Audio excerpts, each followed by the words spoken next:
하나님은 우리를 사랑하십니다. 우리는 이 사랑을 알기 때문에 오늘 이렇게 예배로 하나님께 영광을 드리고 찬송을 올려드리고 또 말씀을 듣고 또 하나님께 기도로 우리의 여러 가지 형편과 사정을 아뢰고 또 하나님께서 베풀어 주시는 은혜를 우리가 경험하는 시간이 예배입니다.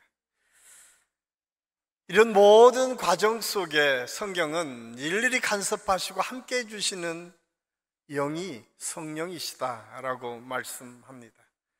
그래서 우리는 성령의 역사가 얼마나 중요하고 그 성령의 역사가 우리의 삶에 얼마나 많이 함께 하시고 역사하는지를 알고 또 우리 믿음의 사람들에게는 그래서 언제나 성령을 사모하며 살아야 된다고 하는 사실을 깨닫게 됩니다. 그럼에도 불구하고 우리는 이 세상을 살면서 우리도 모르는 사이에 하나님의 뜻과 섭리를 잊어버리고 살 때가 참 많이 있습니다.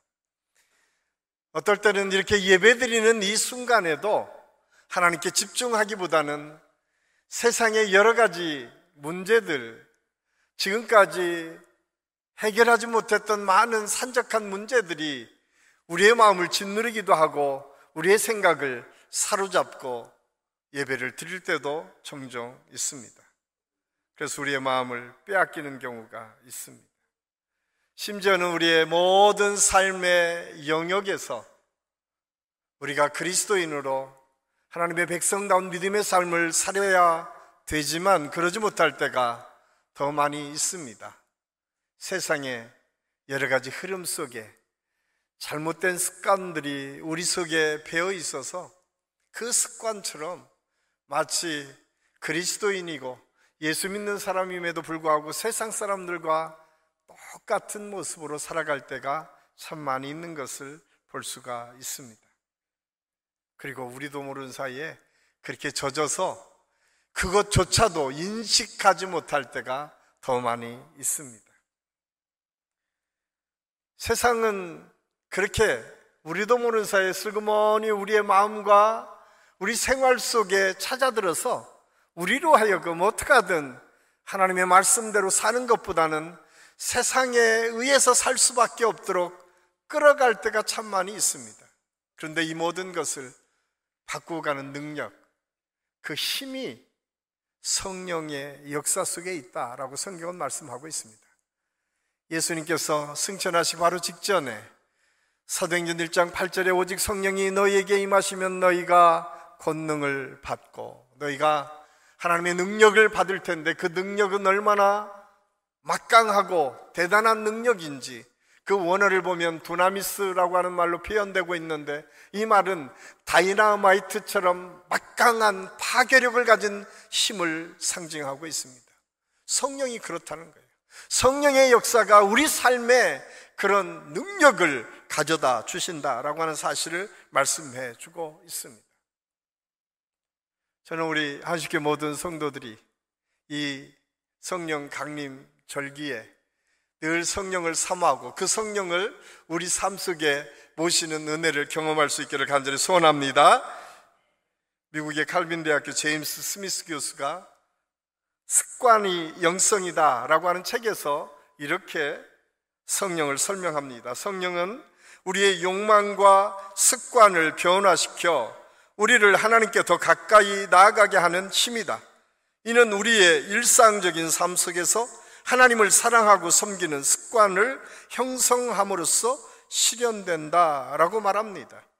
그는 이 책에서 아주 다양한 성령의 예를 설명하면서 우리도 모르는 사이에 수많은 삶을 지나가면서 평생 동안 무질서한 습관이 우리를 지배할 때가 참 많이 있다는 거예요. 이것을 새로운 영적인 습관으로 바꿔가는 것이 아주 중요하다라고 이야기를 합니다. 제가 지난주에 습관 하나를 드리자라고 여러분에게 얘기를 했는데 지금 잘 행동으로 옮기고 계십니까? 아마 다 잊어버리셨다는 것을 제가 여러분의 반응을 보면 다 아는 거죠. 어떤 습관을 제가 말씀을 드렸죠? 포옹하는 거 말씀드렸습니다. 여러분, 우리 생존을 하려면 하루에 4번은 포옹해야 된대요. 우리의 삶을 제대로 유지하려고 하면 8번을 포옹해야 되고, 또한 아이들에게 좋은 성장을 가져다 주려면 12번은 포옹을 해야 아이들이 건강하게 자랄 수 있다는 거예요. 사테오 박사, 가족 치료의 가장 창시자라고 얘기할 수 있는 그 사테오 박사는 그래서 포옹이 얼마나 우리 삶에 중요한 습관인지를 가르쳐 주고 있어요. 여러분, 하나님의 말씀을 읽는 습관이 우리에게 있습니까? 기도하는 습관이 우리에게 있습니까? 하나님을 예배하는 습관이 우리에게 있습니까? 우리의 영적 성숙을 위해서 여러분들이 생각하는 좋은 습관들은 어떤 습관이 있습니까? 오늘 스미스 박사는 아주 분명하게 얘기합니다. 우리가 영적인 좋은 습관을 갖지 못하면 성령의 역사를 통해서 우리의 삶의 변화를 경험할 수 없다라고 하는 사실을 가르쳐 주고 있습니다. 저는 우리 모든 성도들의 가정에서, 삶에서, 특별히 우리 자녀들과의 관계 속에서 이런 좋은 습관들을 심어줬으면 좋겠다. 그래서 이 스미스 박사는 교회의 여러 기구 중에 가장 중요한 것이 교회학교다. 어린이 교회학교가 어려서부터 아이들에게 말씀을 읽는 훈련, 그렇게 하나님께 기도하는 훈련, 그리고 좋은 습관들을 붙여주는 것이 중요한데, 저는 우리 이번 주에는 특별히 우리 한신교회 또 한 가지 습관, 인사하는 습관을 가졌으면 좋겠다. 별로 안 좋아하시는 것 같아요. 우리가 매주 예배를 함께 드리면서 옆에 계신 분이 누구인조차도 모르고 1년을 지낼 때가 참 많이 있잖아요. 그거는 하나님께서 원하시는 우리 그리스도인의 공동체가 아닙니다. 교회는 유기적인 관계로 서로 연결되는 조직이라고 얘기를 했는데, 우리가 늘 옆에 계신 적어도 같은 주일에 예배를 드리고 함께하는 분들 정도는 이름도 알고 인사도 하는 습관을 갖는 것이 중요합니다. 저는 그런 습관이 우리 교회에 회복되고 있을 수 있기를 간절히 소원합니다. 우리는 흔히 성령의 역사라고 하면 아주 특별한 것만을 생각할 때가 있어요. 방언을 하거나 치유의 역사, 능력의 역사, 그래서 우리는 특별할 때만 성령의 역사를 구할 때가 있어요. 내가 위기를 경험할 때에, 내가 예상하지 못하는 질병을 만났을 때에, 내가 우리 자식의 문제나 우리 삶의 여러 가지 문제를 만났을 때에 하나님께 성령의 역사가 임해서 치료도 이루어지고 회복의 역사가 있기를 위해서 기도할 때가 종종 있습니다. 맞습니다. 그때도 하나님께서는 성령으로 역사해 주셔서 치료도 해주시고 상처도 싸매 주시고 회복의 역사도 주십니다. 그런데 더 중요한 것은 성령의 역사가 우리 일상 속에서 우리의 삶을 바꾸어가고 우리의 생각을 바꾸어가고 우리가 이 세상을 살아갈 때에 힘과 근원이 될 수 있도록 도우시는 영이 성령이신 것을 우리가 잊어서는 안 됩니다. 그래서 성령은 일시적인 체험만 하도록 하는 것이 아니라 성령은 우리의 삶 전체를 변화시키고 하나님을 향한 사랑과 헌신을 깊이 뿌리내리게 하는 아주 강력한 힘이다라고 하는 사실을 가르쳐주고 있습니다. 오늘 우리가 읽은 사도행전 2장에 나타난 믿음의 사람들의 삶의 모습이 그랬습니다. 그들은 어떤 사람들이었습니까? 그들은 예수님을 따라다닐 때는 언제나 열광하며 예수님이 호산나 우리의 메시아시다라고 이야기했던 사람들이 예수님이 십자가를 지시자마자 뿔뿔이 흩어졌습니다. 멀찍이 따라가며 살았던 사람들, 예수님께서 십자가에 못 박혀 돌아가신 다음에는 다 뿔뿔이 흩어져서 과거의 자신으로 돌아가서 살았던 사람들, 그런 사람들이 성령 충만의 역사를 경험하고 나서 변화된 것이 있습니다. 오늘 사도행전 2장 우리가 읽은 34절에서 42절까지 말씀해 보면 베드로의 설교가 나오고, 베드로의 설교와 120문도가 주님의 복음을 증거했을 때 그 당시의 사람들의 반응이 소개되고 있는데, 얼마나 놀라운 반응입니까? 우리가 어찌할꼬 회개하며 돌이켰다라고 성경은 말씀하고 있습니다. 두려움에 빠져 있었던 그들이 문을 박차고 나가 길거리에서 예수 그리스도의 복음을 증거하기 시작했다고 성경은 말씀해주고 있습니다. 정말 이해할 수 없을 정도로 변화된 모습이 오늘 사도 베드로와 120명의 믿음의 사람들의 행동을 통해서 볼 수 있다고 하는 사실을 알 수가 있습니다. 그렇습니다. 성령 충만의 역사는 이렇게 그들의 삶의 전적인 변화를 가져올 뿐만 아니라 그 삶을 통해서 하나님의 능력이 나타날 수 있도록 도우시는 영이 성령이라고 하는 사실을 깨닫고, 저는 우리 한식교 모든 성도들이 이 성령 강림 절기에 우리 모든 성도들의 삶의 한복판에 성령의 역사를 경험하고 성령의 역사를 통해서 우리의 삶이 바꾸어져 가는 것을 경험할 수 있기를 간절히 소원합니다. 성령의 역사는 그래서 하나님의 약속이 성취됨을 증거합니다. 하나님의 약속이 무엇입니까? 하나님의 말씀입니다. 하나님의 말씀이 어떻게 우리의 삶에서 하나하나 이루어지는지를 오늘 120명의 믿음의 사람들과 사도 베드로는 깨닫기 시작했고, 그것을 보면서 주님의 복음을 증거했다고 오늘 성경은 우리에게 말씀해주고 있습니다. 오늘 36절 말씀해 보면, 그런즉 이스라엘 온 집은 확실히 알지니 너희가 십자가에 못 박은 이 예수를 하나님이 주와 그리스도가 되게 하셨느니라. 너희들이 핍박하고 죽였던 그 예수님이 메시아이시고 하나님의 아들이시고 우리를 구원하실 구원주이심을 선언하고 증거하고 있습니다. 그렇다면 이들이 어떤 근거로 그렇게 담대하게 하나님의 복음의 메시지를 증거할 수 있었을까요? 오늘 우리가 읽은 시편 4도행전 2장 34절 35절 말씀은 시편 16편에 있는 말씀을 통해서 설명하고 있어요. 16편 11절, 10절, 11절 말씀을 통해서 하나님께서 이 땅에 오셔서 우리를 위해서 십자가에 못 박혀 죽으시고 부활하실 뿐만 아니라 영원한 소울에 머무는 것이 아니라 구원의 역사, 하나님의 부활의 역사를 보여주셨다라고 하는 사실을 구약의 말씀을 인용하면서 설명하고 있습니다. 어떻게 이 120명의 믿음의 사람들과 베드로가 이렇게 담대하게 주님의 말씀을 증거할 수 있었고, 그 말씀이 선포되어졌을 때에 그 말씀을 들었던 많은 사람들이 깜짝 놀랄 정도로 담대하게 복음을 증거했고, 여러 가지 언어로 그들이 복음을 증거할 수 있었을까? 우리가 2주 전에 말씀을 읽을 때에 그 많은 사람들이 소동하며 저 갈릴리 사람들이 어떻게 이렇게 내가 내 언어로 각국에 흩어져 있었던 외국어로 주님의 복음을 증거하냐고 놀라서 이야기했던 이야기를 우리가 함께 읽었었는데, 그들은 깜짝 놀란 것이죠. 어떻게 저들이 제대로 배우지도 않은 사람들이. 그런데 그 말 속에는 비웃음이 있습니다.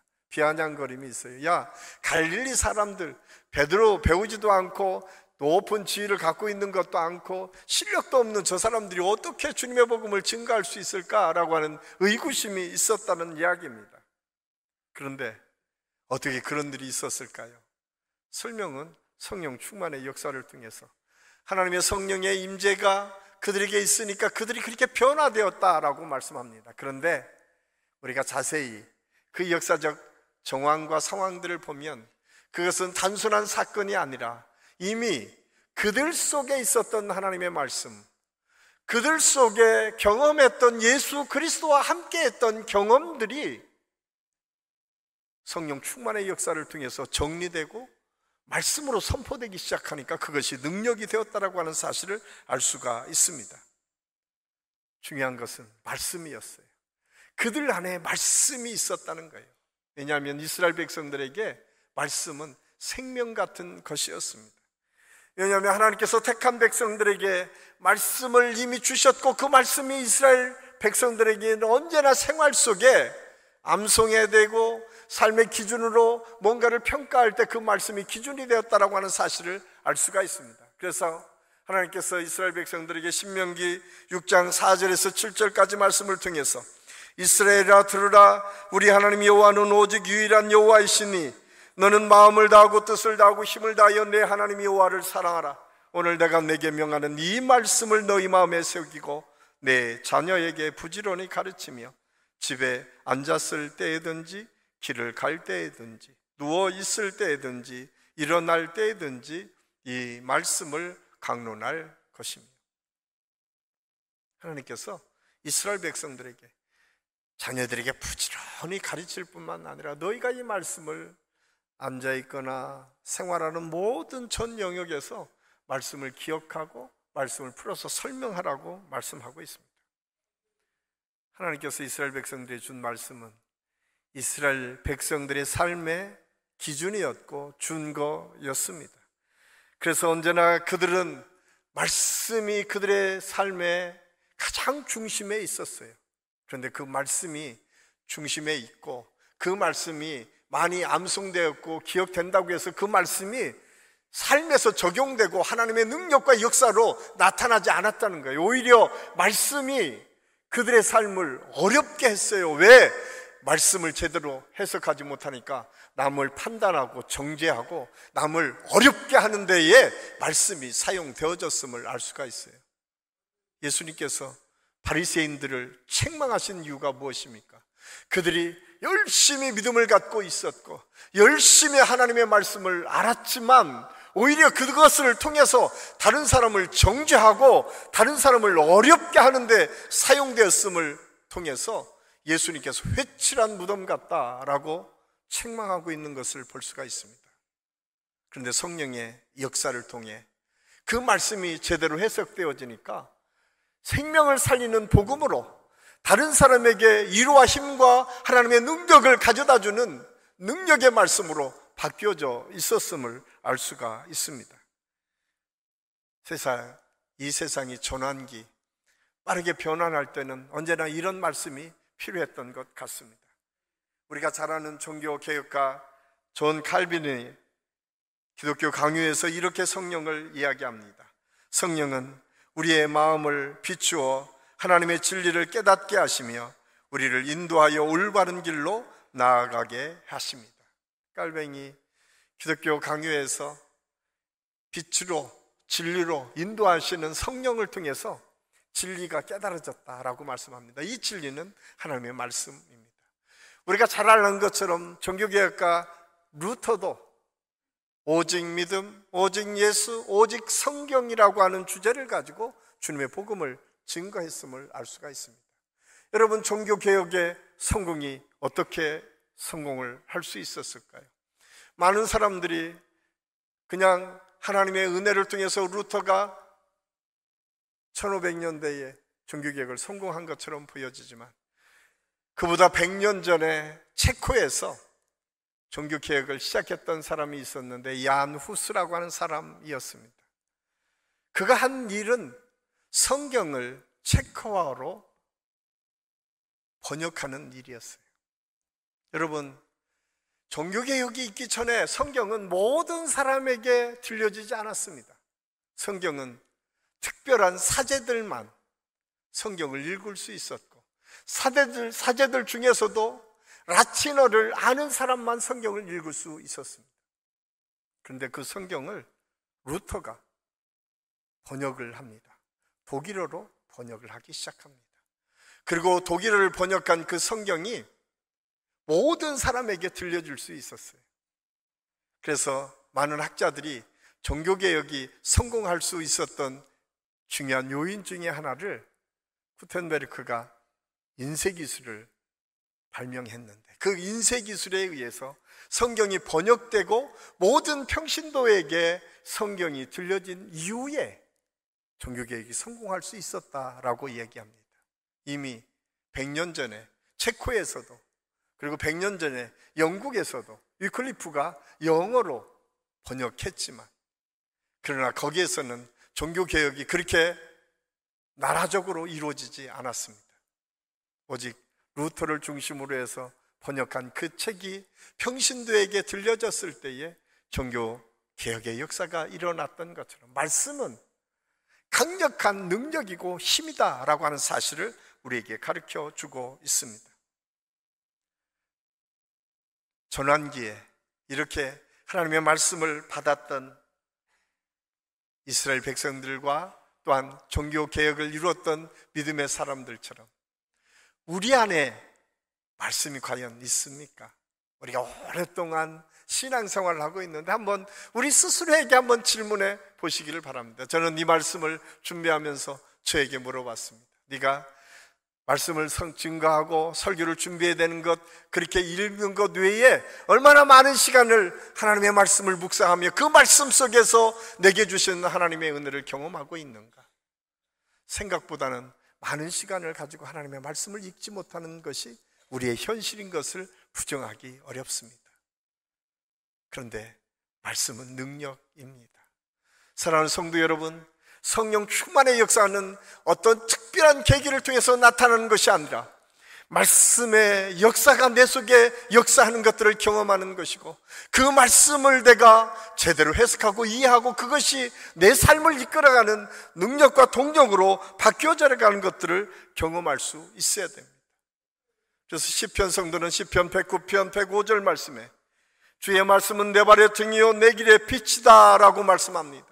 우리 앞에 등이고 우리 앞에 빛이 되어서 길을 열어주신다. 캄캄한 인생길을 걸어가는 우리 모든 성도들의 삶에서 우리가 예기치 못하는, 우리가 깜깜해서 도저히 어디로 가야 될지 모르는 막막한 상황 속에서도 그 길에 등이 되고 빛이 될 수 있는 것이 하나님의 말씀이라고 하면, 우리가 힘들고 어려울 때마다, 내가 예기치 못하는 문제를 만날 때마다 내 안에 말씀이 있다면 그 길을 거뜬히 걸어가고 이겨나갈 수 있다고 하는 사실을 우리는 잊어서는 안 됩니다. 저는 우리 아쉽게 모든 성도들이 오늘 이 말씀을 통해서 다시 한번 말씀을 묵상하고 훈련하고 읽고 또 말씀을 암송하는 그런 은혜를 경험할 수 있기를 간절히 소원합니다. 시편 1편 2절에서 다윗은 그런 고백을 합니다. 복 있는 사람은 악인의 길을 따라가지 아니하고 죄인의 길에 서지 아니하고 오만한 자의 자리에 앉지 아니하며 오직 여호와의 율법을 즐거워하여 그 율법을 주야로 묵상하는 자로다. 율법을, 말씀을 즐거워할 뿐만 아니라 그것을 내가 묵상함으로 그 다음에는 그럴 때에 시냇가에 심은 나무가 시절을 따라 열매를 맺는 것 같이 우리 삶에 우리도 모르는 사이에 하나님의 열매를 맺게 하는 은혜를 약속하고 있습니다. 성령의 역사는 아주 특별한 경험이 아니라 말씀이 해석되어지고 말씀이 내 안에 살아 역사함으로 말씀을 통해서 내 삶을 이끌어가는 능력이 성령의 역사임을 깨닫고 우리 모든 성도들이 그 믿음 속에 다시 말씀 묵상을 훈련하고 회복하는 역사를 경험할 수 있기를 간절히 소원합니다. 또한 성령의 역사는 나로 하여금 회개하도록 하신다라고 하는 사실을 알 수가 있습니다. 오늘 베드로의 복음 설교를 들었던 많은 사람들이 반응이, 어떤 사람들은 비웃음이었습니다. 비아냥거렸습니다. 아니 갈릴 사람들이 전하는 것이 무슨 의미가 있겠느냐라고 얘기했습니다. 근데 어떤 사람에게는 그 마음이 찔려서 우리가 어찌할꼬 회개하기를 시작했다고 성경은 기록하고 있습니다. 우리가 어찌할꼬 베드로와 사도들에게 묻습니다. 그때 베드로가 이렇게 대답합니다. 너희가 회개하여 각각 예수 그리스도의 이름으로 세례를 받고 죄 사함을 받으라. 그리하면 성령을 선물로 받으리니. 베드로는 너희가 회개하고 성령을 선물로 받으라 라고 말씀하고 있습니다. 그렇습니다. 성령의 역사는 우리가 죄인임을 깨닫게 하는 능력이 있습니다. 이는 단순히 외적인 행위가 아닌 내면의 진정한 변화와 하나님 앞에서의 새 출발을 의미합니다. 지금까지 살아왔던 삶의 방식을 버리고 앞으로 우리가 어떻게 살아야 될지 나에게 가르쳐 주십시오 라고 하는 고백이 어찌할꼬 라고 하는 고백으로 나타나고 있습니다. 베드로의 설교를 들은 사람들은 놀랍게도 성령의 감동을 통해서 자신을 하나님 앞에 세우기를 시작했어요. 자기가 하나님 앞에 서기 시작하니까 내가 죄인임이 깨닫기 시작하는 거예요. 이것이 은혜고 축복입니다. 사실 수많은 사람들이 또 똑같은 초청의 말씀을 들었지만 어떤 사람은 비아냥거리고 어떤 사람은 우습게 여기고 지나갔지만 어떤 사람은 그것을 마음에 찔려하며 회개했다는 거예요. 그런데 그 회개한 사람이 하나님의 능력을 경험하기 시작했다라고 하는 사실을 성경은 우리에게 말씀해주고 있습니다. 우리는 때로 우리 자신에게는 굉장히 관대하면서 남에게는 평가하는 기준을 아주 엄중하게 대서 평가할 때가 종종 있습니다. 그렇게 평가하기 시작하면 다 남들을 비난하고 비판할 수밖에 없습니다. 그런데 스펄전 목사님이 아주 무서운 말씀을 우리에게 말씀을 통해서 들려줬어요. 우리가 어떤 때는 나는 참 죄인이다, 나는 참 나쁘다, 나는 악하다고 느껴질 때가 있다. 그러나 기억하여라, 당신은 그것보다 더 악하다는 사실을. 참 놀랍지 않습니까? 스펄전 목사님이 하나님의 은혜를 통해서 자기가 하나님의 은혜를 깨닫고 보니까 사도 바울처럼 악인 중에 괴수인 것을 자기가 느꼈다는 거예요.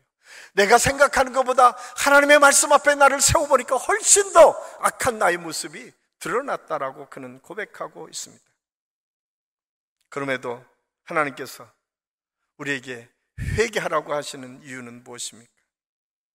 어떤 분들은 회개하라고 하면 아이고 내가 회개할 게 뭐가 있어, 내가 그래도 법을 잘 지키고 잘 살고 있는데, 다른 사람보다 더 열심히 살고 다른 사람을 더 열심히 도와주고 다른 사람보다 훨씬 더 잘하는 것 같은데. 그런데 냉정하게 우리가 하나님 앞에 선다면 회개할 것들이 얼마나 많이 있는지 모릅니다. 또 어떤 사람들은 그렇게 이해를 해요. 왠지 내가 회개하면 죄인으로 다른 사람이 날 우습게 볼 것 같고 내가 죄책감에 빠져서 살 수 없을 것 같은 생각 속에 회개는 다른 사람이나 하는 거지.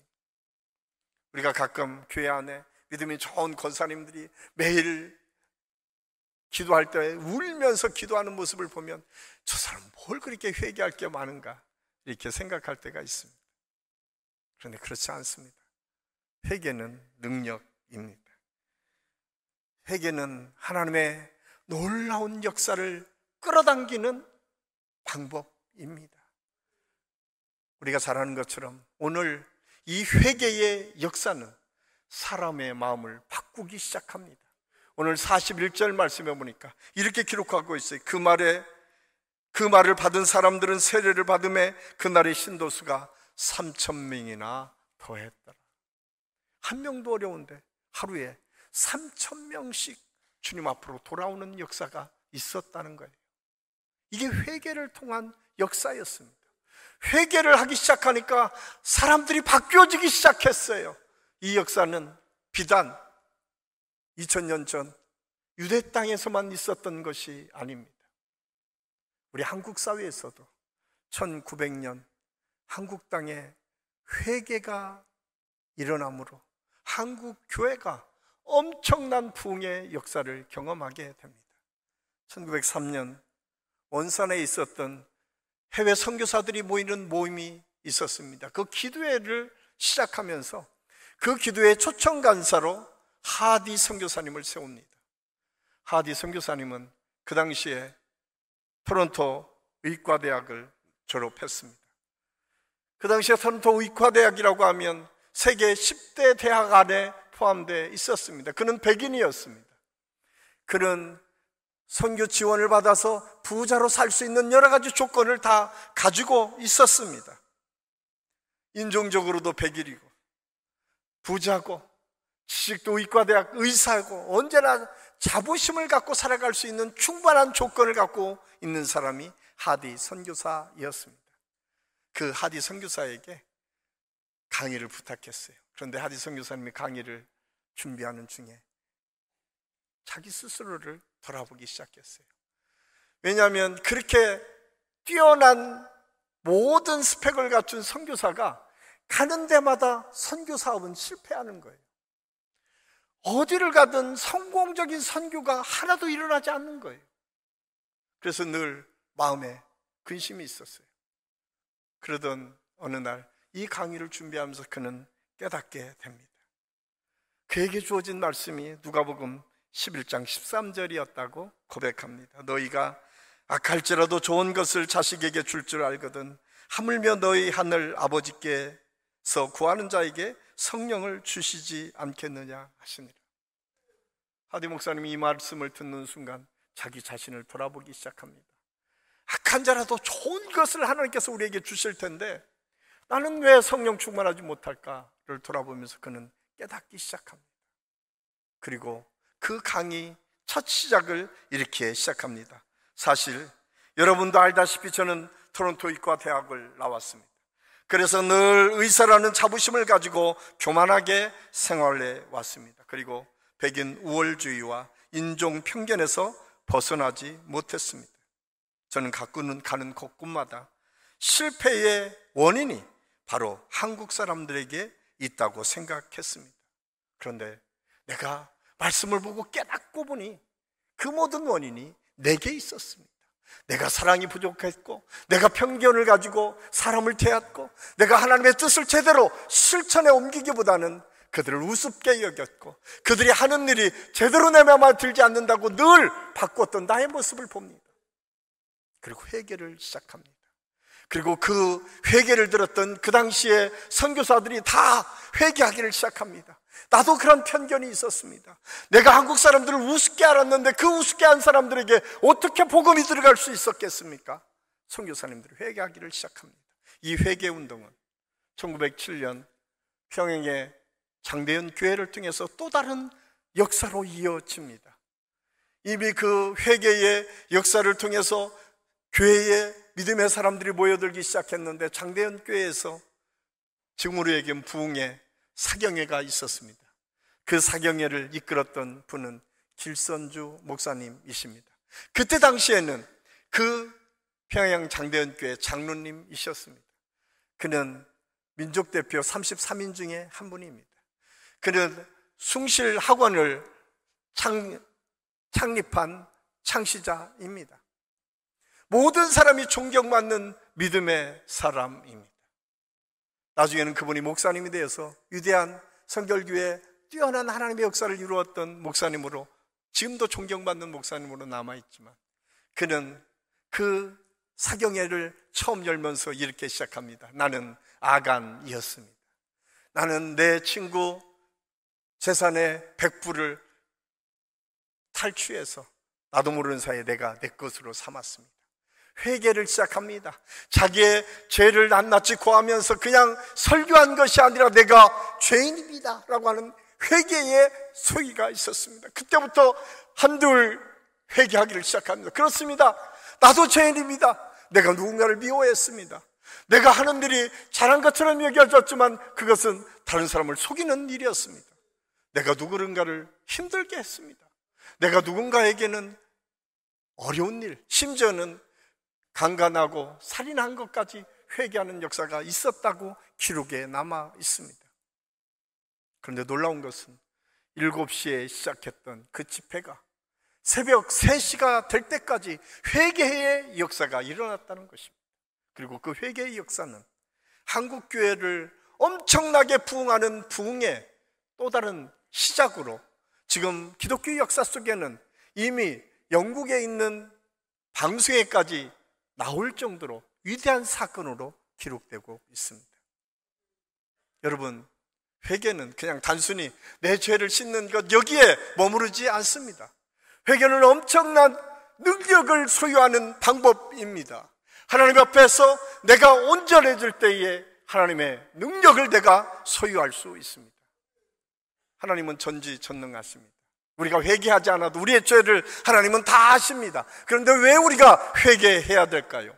회개를 통해서 우리는 죄의 묶임에서부터 자유를 누립니다. 사탄이 끊임없이 참소하고 끊임없이 우리를 어렵게 하는 정죄의식, 죄의식에서 해방되도록 우리를 이끌어 가십니다. 우리 안에 깨끗함을 통해서 성령의 역사가 우리 안에 임함으로 성령이 왕성하게 활동할 수 있는 능력의 터전이 마련될 수 있습니다. 회개는 이런 것입니다. 많은 사람들이 회개를 너무 쉽게 생각하는데 그렇지 않습니다. 기독교의 역사 속에 이 회개를 통해서 18세기에 웨일즈라고 하는 동네가 회개하기 시작하니까 영국의 온통 회개 역사를 통해서 복음이 왕성하게 증거된 역사들이 있습니다. 이 세계의 기독교 역사 속에는 회개를 통한 수많은 부흥의 역사를 경험할 수 있었음을 알 수가 있습니다. 저는 우리 안심교 모든 성도들이 우리 말씀 앞에 우리 자신들이 어떤 회개의 은혜를 함께 나눌 것인가를 고민하고, 또 우리 한식교 모든 성도들이 이 회개를 통해서 하나님께서 주시는 성령의 능력을 체험할 수 있기를 예수님의 이름으로 간절히 축원합니다. 독일의 신학자 칼 바르트는 교회학에서 성령의 역사를 이렇게 표현합니다. 성령은 우리 인간적 가능성을 초월하여 하나님의 뜻을 이 땅에 실현시키는 힘이다. 이는 단순한 인간의 열망을 넘어서 하나님의 계획과 목적을 이루기 위한 역동적인 에너지다. 여러분, 성령은 역동적인 에너지라는 거예요. 그냥 성령이 내게 임해서 그냥 내가 예수 믿고 구원받는 것, 여기에 머무는 것이 아니라 하나님의 목적과 섭리를 이루어가는 역동적인 에너지가 내 속에 채워져서 우리가 하는 모든 일 안에서 하나님의 능력이 나타날 수 있다고 하는 사실을 가르쳐주고 있습니다. 오늘 초대교회에 120명의 믿음의 사람들과 베드로가 그랬습니다. 그랬던 것처럼 우리 한식교 모든 성도들이 오늘 이 말씀을 통해서 성령 충만히 다시 회복되어지고, 말씀을 묵상하는 회복의 역사, 또 회개를 통해서 온전해지는 하나님의 능력을 통해서 우리의 삶을 변화시켜가고 바꿔가는 하나님의 능력이 우리 한식교 모든 성도들의 삶에서 이루어질 수 있기를 예수님의 이름으로 간절히 축원합니다. 기도하겠습니다. 아버지 하나님, 은혜를 감사합니다. 오늘 우리의 연약함을 아시는 아버지, 성령 충만의 역사가 하나님의 말씀 묵상을 회복하는 길이고, 성령 충만의 역사가 회개를 통해서 내 삶이 변화되는 것들을 경험하는 것이고, 성령 충만의 역사가 내가 하나님 앞에 쓰임받는 도구로 사용되는 것임을 우리가 깨닫고, 우리 모든 성도들이 이 말씀 앞에 우리를 세우고 우리를 통해 이루실 하나님의 역사를 기대하고 소망하며 나아갈 수 있도록 성령님 역사하여 주시옵소서. 그래서 우리 한식교 모든 성도들 가정에서, 직장에서, 삶의 터전에서, 만나는 사람들과의 관계 속에서 이 성령의 역사가 일어남으로 그 지역이 진동하고 삶이 변화되고 하나님의 능력을 경험할 수 있는 축복이 있게 하여 주시옵소서. 오늘도 우리와 함께 하시는 주님을 찬양하며 예수님의 이름으로 감사드리며 기도하옵나이다. 아멘.